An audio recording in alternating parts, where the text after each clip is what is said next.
Hello friend, कैसे हो आप सब। आई होप कि आप सब अच्छे होंगे। तो चलिए आज हम बात करने वाले कि आप अपने फ़ोन में टच साउंड ऑन कैसे कर सकते हैं। तो इसी वीडियो में हम आपको बताने वाले हैं। बहुत सिंपल स्टेप है जो आपको देखनी है, फॉलो करनी है।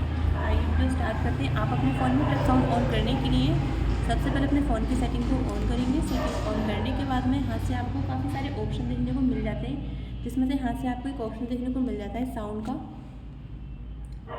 आपको साउंड पे क्लिक करना है। साउंड पे क्लिक करने के बाद में यहाँ से आपको एक ऑप्शन देखने को मिल जाता है टच साउंड का। टच साउंड पे क्लिक करेंगे। टच साउंड पे क्लिक करने के बाद में यहाँ से आपके फ़ोन में टच साउंड ऑन हो चुका है। तो बहुत ही सिंपल है। इसी के अकॉर्डिंग आप अपने फ़ोन में टच साउंड ऑन कर सकते हैं। आई होप कि आपको वीडियो अच्छी लगे। वीडियो अच्छी लगे तो वीडियो को लाइक करें, शेयर करें। चैनल पर नए हो तो चैनल को सब्सक्राइब करें।